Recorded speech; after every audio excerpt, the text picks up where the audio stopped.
29.30. So there's huge uncertainty of how that's going to work. The changes aren't meant to swamp the blooms with red tape, but to comply with global trade rules. Now the UK has left the EU, it must treat higher risk items from that bloc the same as those from the rest of the world, and also to prevent disease being imported. While these long-delayed checks are starting from a very low level, those costs are coming into full force from day one. 5 main varieties are Dianthus, which is carnations, Solidago, Gypsopelia, orchids and chrysanthemums. Each one of those varieties is coming across £29 per consignment, so we're looking at £145 per consignment, and we probably bring in 2 consignments a day into this location, and I've got another 3. Overall, it's an increase of around 225,000. As a medium-sized company, you know, we can't absorb all those costs ourselves, so they will have to be passed on to the end user. That adds up to a lot more across the industry as a whole, on top of ongoing uncertainty over how these checks will be ramped up. Nigel Jenny is head of the Fresh Produce Consortium.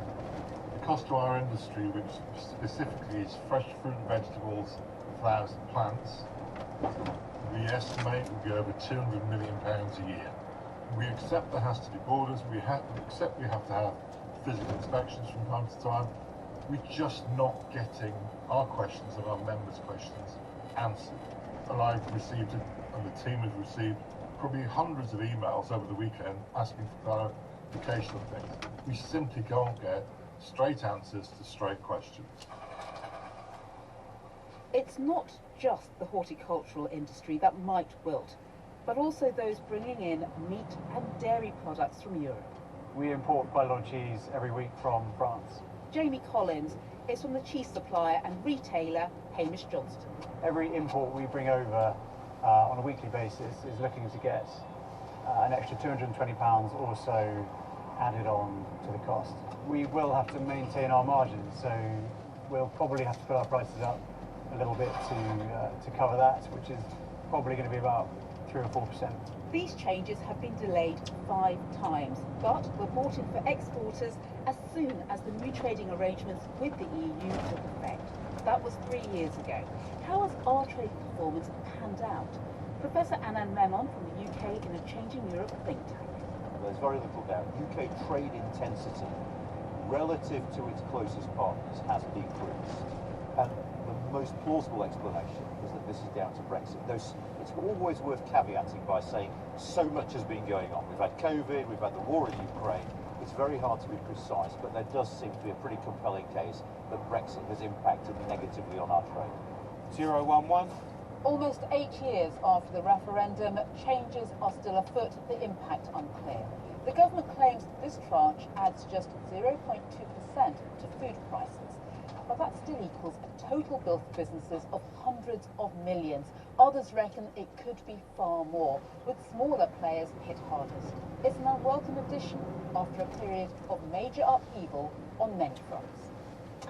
Darshini David reporting there. The art world has the Turner Prize, the literary world has the Booker Prize, among others, theatre has Olivier's, and of course film has a myriad of awards. But what about dance? No existing award has cut through to the public in the same way, and not internationally. And that's why Sadler's Wells has launched the Rose International Dance Prize, for which they've just released the first shortlist. Those nominated will perform in venues across London in January and February next year before a winner is chosen at the end of that international dance extravaganza. Now, among those nominated today,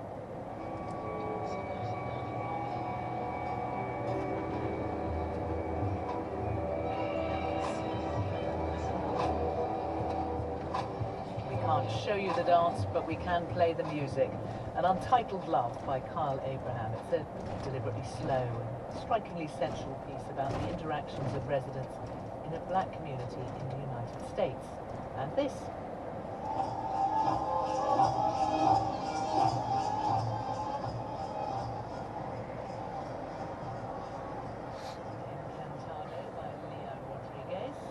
An exuberant work where 11 dancers transform 140 colourful blankets into shape-shifting characters. Well, to tell us more about this prize and what it's going to mean for London and for dance. Sir Alistair Spalding is Sadler's Wells Artistic Director, co-chief executive, and we're also joined by the choreographer Akram Khan. Good afternoon to you both. Hello. Sir Alistair, first off, the significance of this, because there are dance, before people get very angry with us, there are awards, there's just nothing on a large scale. There's nothing on a global scale, no, and Sadler's Wells really has international identity at its heart, and so we're reaching out right across the world, as you've seen. Brazil, USA, Portugal, France, Taiwan, and only we're really placed to do that. So we want to do something major on a worldwide basis and not just a UK prize. Okay, Akram Khan, how important do you think it is for dance? I think it's extremely important. I mean, as you mentioned, there has been nothing like this before. I mean, usually when dance is celebrated, it's usually because of the dancer or the production. But what's interesting here, it's really celebrating choreographers and choreography, because fundamentally choreography is about storytelling. You know, it's storytelling using patterns as the language, patterns of movement. So it's extraordinary to bring such incredibly varied artists, because they're not just personal, these artists, but they're telling themes that are universal. Right. So Alistair, I think it's happened, or only been able to happen, because somebody came to you offering a considerable sum of money. Yes, that's right. I always wanted to mount one, but I got this call from one of our donors one day saying, have you ever thought of doing one? And they said, if you, I mean, if you want to do it, I'll pay. I don't think he realised how much it was going to cost, because we are bringing all these artists to London. That's one of the main things, is that people can actually see the work over 2 weeks. So we should explain, it's a sort of 2-year, it'll happen every 2 years. You do the shortlisted nominations now, and then they will come to London. They all come to London in January 2025. So you bring all of those international companies all the way from Brazil to Portugal, all those places. So it costs quite a lot. So it's a very generous gift. For Akram Khan, I imagine an amazing showcase for dance. Sorry, say that. I couldn't hear you. Just the idea that you're staging this sort of thing in London across 2 months, it's quite a showcase for dance. Oh, absolutely. You know what's really incredible about Sadler's? I think we have to home in on that. I mean, it's not just about the Rose and the Bloom Award. It's about what Sadler's offers. It's really a community within a community within a community. You know, when I was growing up in a British Bangladeshi community, right, we wouldn't go near many theatres just because we felt intimidated. My community felt intimidated. Definitely not perhaps the Opera House. South Bank would be sometimes, occasionally.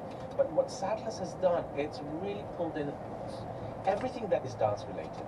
Everything. Literally from club dancing to Indian classical dancing to break dancing, etc., etc. So there is this sense that you are welcome here. And so to come and see all this work, that's just not the only important part. The other important part is with the audience. And it's going to be such a varied audience, and that's what's really exciting.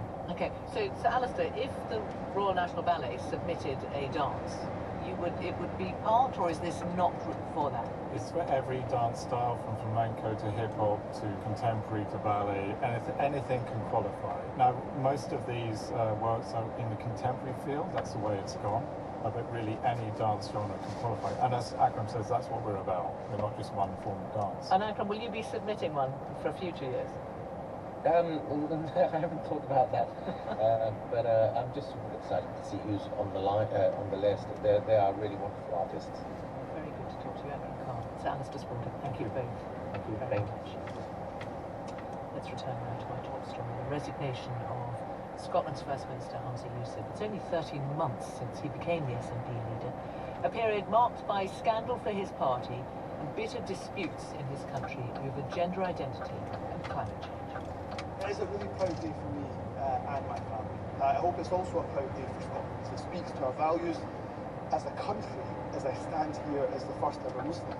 to lead a Western democratic nation? Of course, the police investigation and the news this morning is challenging, is difficult. I'm not going to pretend otherwise, but I'm also, the reason I'm here is to focus on the priorities of the day and the priorities of the Scottish people at large. I think it's unacceptable that the government continues to sell arms to Israel, and my concern is that the UK government are complicit in the killing of innocent civilians. In the meantime, I have a wife who really wants to hug her mum and dad.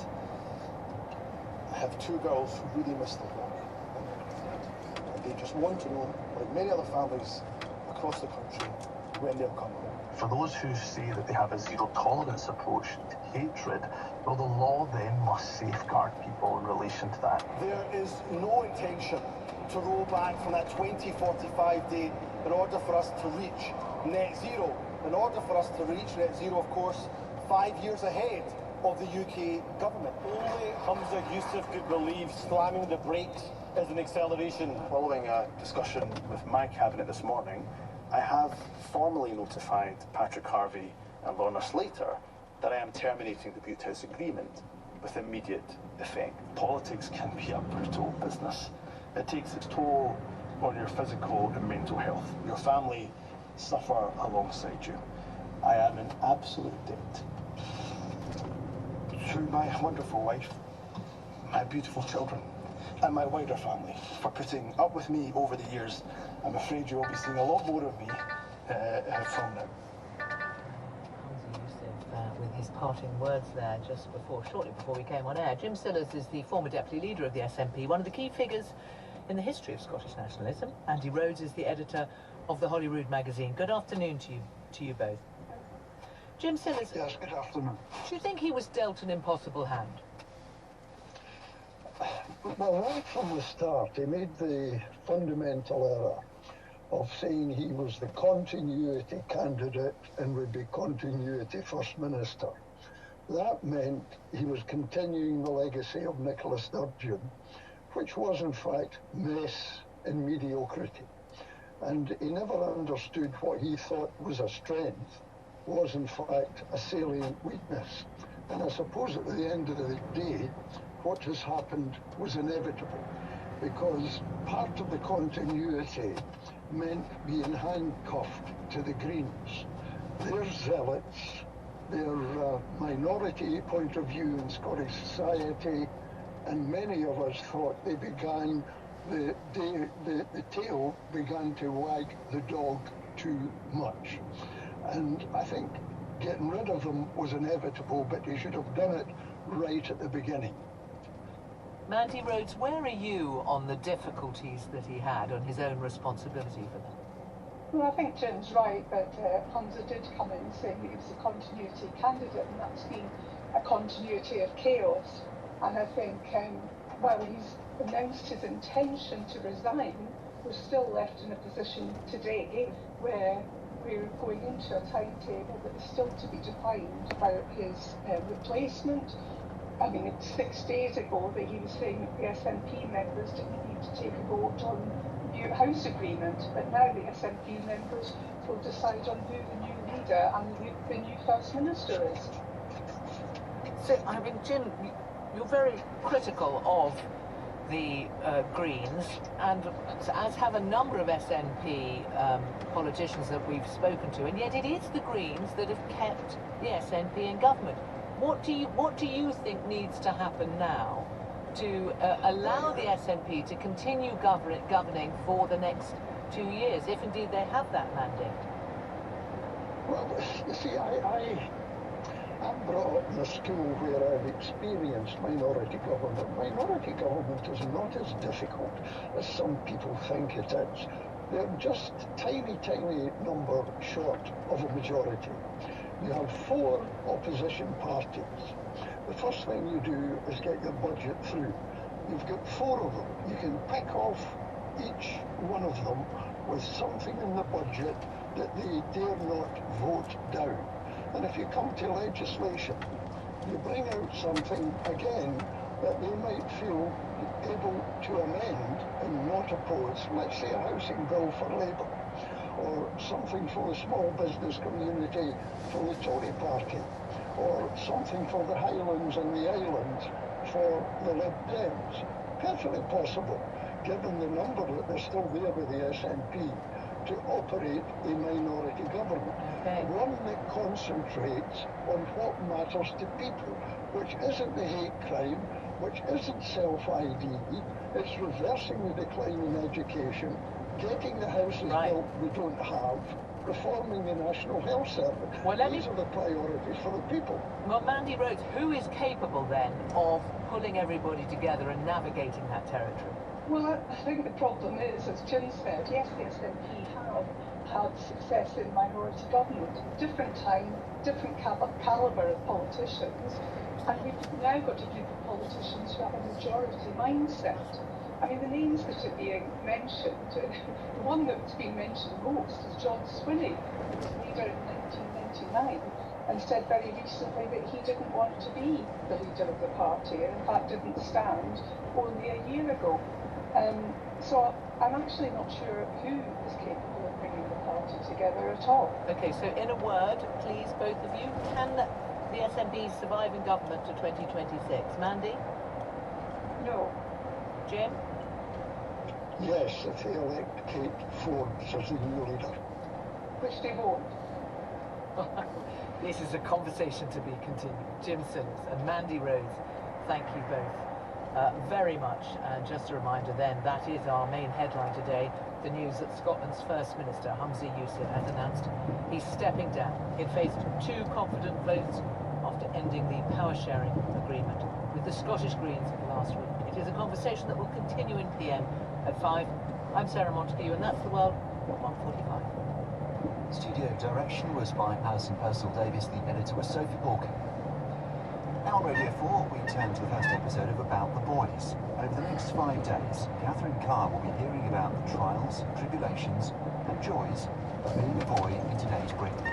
She's spoken to teenagers from around the country, and today they talk about their futures and about becoming men. I feel like as a boy in 24 there's a lot of weight on my shoulders. I feel like there's these almost the golden figure that men should be like, but it's not attainable for everybody. I feel like success is a high figure, high money, high paying job, a good body, tool. I feel like it can be quite just hard to reach that level, and it can push you down a couple of steps when you feel like you're not reaching it. It's not a nice feeling. Quite hard. Yeah, all of those things. It's not realistic at all, which then when men don't reach that in later life, they feel that sense of failure. My name's Catherine Carr, and I have 2 teenage boys. I wanted to find out how their generation's getting on in a world shaped by social media, the Me Too movement, and all that time spent isolated during COVID. I've talked to a lot of boys about sex, consent, life online, friendship, and school, and they've been really frank. In this first episode, they talk about the growing pains of becoming a man. These boys are in year 12 at a college in Devon. You're really pushed to achieve something. That's what family pushes to, that's what content creators online pushes to. You've got leeway to choose what your goal is, but you need to achieve something. You seem to be able to kind of choose, you can be that kind of masculine sort of man, but also on the internet there's also spaces to go and be, for lack of a better word, weaker kind of man or LGBTQ man. And so I don't think they're really forced upon an image of masculinity.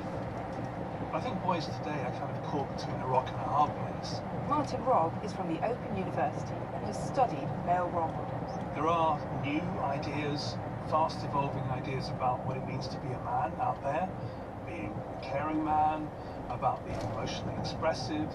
But I think a lot of boys, in our experience, from our research, are still caught up in some of the old expectations around being resilient, being tough, not showing your emotions, and expressing your masculinity in quite traditional ways. Seriously funny. We're still in Dartmoor with just a serious case of assembly giggles. Okay. Are you actually going to manage, or do you want to... my head, I've always been brought up that if you're going to be a good man, you've got to look after your family, and you've got to look after a woman, never raise your hands on a woman. So if you say look after, do you mean earning money, or do you mean look after? Look after, make sure they don't get hurt. Do you see yourself as quite a kind of almost protecting figure? Is that fair to say? On social media, masculinity is expressed to you as strong, having loads of money, being really strong, and being tall. That can't be everyone. And when you try and be like that, then girls say to you they want an emotional person. You just don't know what the hell a man even is in today's society. This whole patriarchy that the girls complain about hasn't benefited men at all. It's just plummeted us down into, men's mental health. 80% of suicides are men, and I don't understand in what world they think that means that we have such an advantage. Yes, it has advantaged us in certain ways, but it's also, I think, hasn't worked for us at all. They don't know how to talk about anything. Yeah, it's extremely confusing. Chaps, we've got pizza. I didn't know how much thinking the boys I met would have done about becoming a man. It turns out quite a bit.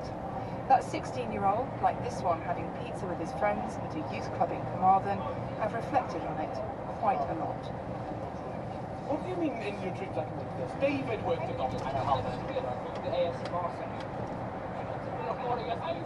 Now, in 2024, or like the past 5 years, people are pushing more men should be more feminine, show more feelings. I think it's an area for me. If I went to a city, I think I'd find more people who were more in tune with their emotions than if I came to a rural town. Say more about that. If you go to Cardiff, you'll find people of all ethnicities and races.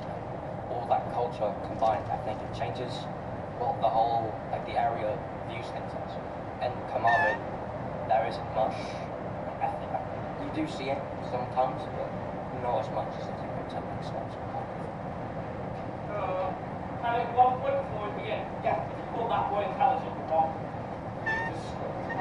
He used his script. He wasn't reading from a script, but he was onto something. Geography does play a part in shaping boys' identities. In Birmingham, I met 19-year-old Abdul, an ex-gang member turned youth worker, who says finding the right influences for young men in the city can also be tough. Our community doesn't encourage young people to step up and become role models, to become successful. The only people who they can look up to from the areas who are either gangsters, rappers, or even people who are heavily involved in drugs. When you see someone on top within the area, whether that's in their car, hanging out in a flat, or maybe even just generally eating at the local chicken shop, you see them as their elder brother, someone who's responsible. So when you've got issues now, you turn to that person, you speak to them, and they see it as an opportunity to say, oh, he's trusting me. That's pretty much it. You fell for that, Yeah, definitely.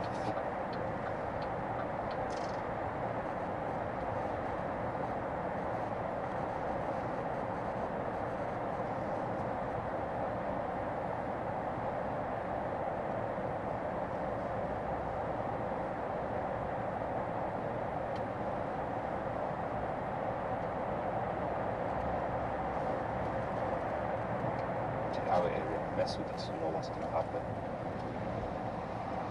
When you've seen a rapper in the latest Ferrari, or you've seen him even in a Range Rover, to be realistic, he goes home and he's got 5-6 girls around him. Why wouldn't they want that lifestyle? Or even basic, going basic than that, Nike trainers, a new pair of Nike Air Maxes, why wouldn't they want that? Sound. Yeah, that's a Max. I was a young person once. I wanted all the nice things. I understand that. Elliot Ray runs Music Football Fatherhood, a parenting platform designed for men. Many boys that I will speak to are struggling with understanding how to be a successful man. There are role models. They are struggling with what does it mean to have a healthy relationship. And all of us are probably not taking their concerns seriously. We have to have very honest conversations about what it really takes to get these things and how we can show young boys there is an alternative way of living that actually defines real success and happiness. Success at St Giles Cricket Club in Cambridge is obviously about the runs and the wickets. But head coach John Phelps thinks it's also about building character. So he trains teens alongside older players who act as role models. We have a lot of younger players here. The youngest is about 14. The oldest is too old to probably mention. I think that if you're around older people, you learn how to act and how to develop, and also a respect side of it. I actively try to be a role model to some. I like coaching sort of younger age groups. I do refereeing in football as well, so I hope they look up to me as well. I would say my dad is a good role model to me. He's very successful, he's earned himself a good living, and he's always been there for me. The big boy in town? All guns, no legs. Because I still remember when I was like 13, 14 back in India, I would practice with like Shikhar Dhawan because he was from my club, playing for India. So every time I would just carry his bags, look at him, how he's playing, what he does, try to copy him. It's the work ethics and also the manners on and off the field. So you learn a lot from them. Have you noticed differences in the different cohorts of boys that you've been involved with? Or trends? I think they're becoming a bit too concerned about their behaviour, concerned about their appearance, and it's creating anxiety. I think they need to have some more opportunities, to define themselves. As Stendhal said, you can acquire everything in solitude, apart from character. For these boys, the path to manhood appeared clearer. They were surrounded by people offering healthy, if maybe quite stereotypical ideas of masculinity. For me personally, I sort of like identify less with the stereotypical norms of what it is to sort of be a man. In Manchester, this thoughtful young lad has just started college, a time when young people often end up thinking much more about their place in the world. When I was younger, I sort of thought that maybe I couldn't be a man at all, or like the person I am is like somehow less of a man, but in sort of like even like recent months I've sort of started to realise that I am still a man, and I feel like people who are a little bit more like me sometimes think that they can't be. Give it a really good go. Focus. My name is Helen Linsell and I'm the Artistic Director of Dance United Yorkshire. There were certain things that you would, like, for certain things boys would do, like football, rugby, stuff like that. Because I was one of the boys that liked dance and gymnastics, I was kind of put to one side and thought, yeah, you're not going to be in any friendship show, just going to be left, like, on your own. And from then I didn't want to dance no more. I felt like that wasn't something for me, and I thought that maybe I should go into something more manly. But yeah, and then after a couple of years I came to Dance United, and I thought, now that I'm older, I'll be able to put all that stuff behind me and focus on what I want from the future. They're often coming from socially, economically deprived backgrounds. A lot of them are disengaging or being excluded from education.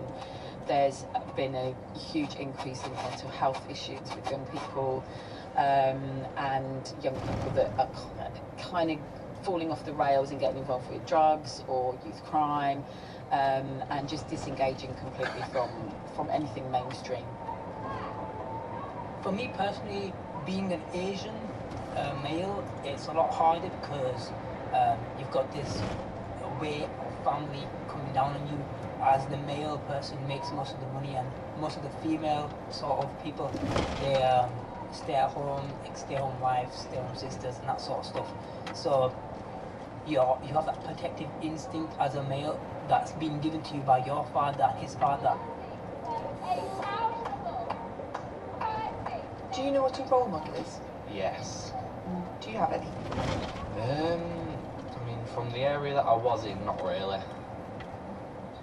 Because obviously I was in Homewood and stuff, and it's just not really a good area, so there's not really many good role models around that area, so there's loads of druggies, stabbings and stuff around the area.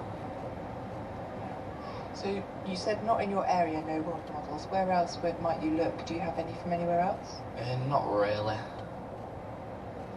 Nobody you want to be like? I mean, not really. What about? Yeah. It can be. And what's your ambition? What would you like to do when you're grown up? Which is a terrible word, because you're already half grown up.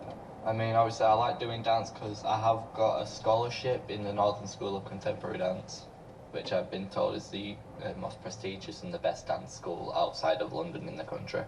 Wow. So. That boy's achievement completely knocked my socks off and feels really against the odds. Testament, of course, to projects like Dance United Yorkshire. But I can't help but feel that even for boys with support, it's a tricky time, and it feels like a pressured path to becoming a well-rounded man.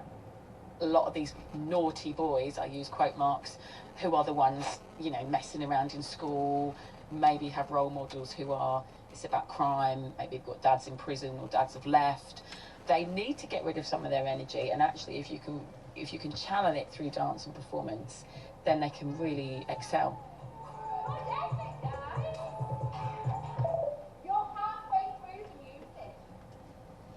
About the Boys was produced and presented by Catherine Carr. The researcher was Jill Achineku.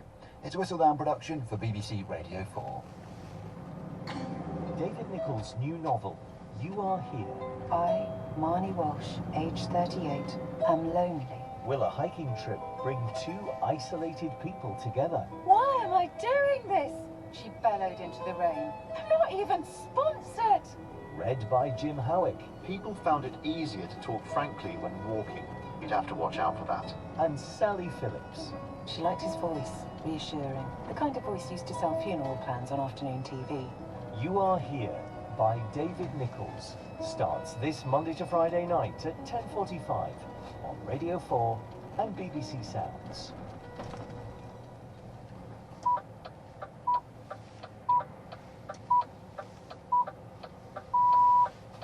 BBC News at 2 o'clock. The Scottish National Party leader Hamza Yousaf has resigned, triggering a search for a successor and new First Minister. He'd been facing 2 votes of no confidence after ending the SNP's power-sharing deal with the Scottish Green Party last week.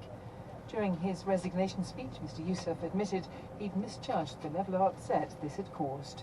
I've concluded that repairing our relationship across the political divide can only be done with someone else at the helm. I have therefore informed the SNP's National Secretary of my intention to stand down as party leader and ask that she commences a leadership contest for my replacement as soon as possible. Teachers across the UK have been issued with an alert by the National Crime Agency to educate pupils about the growing threat of sextortion, a form of financially motivated sexual extortion. Parents and carers are also being urged to better understand sextortion. It's often driven by organised crime groups.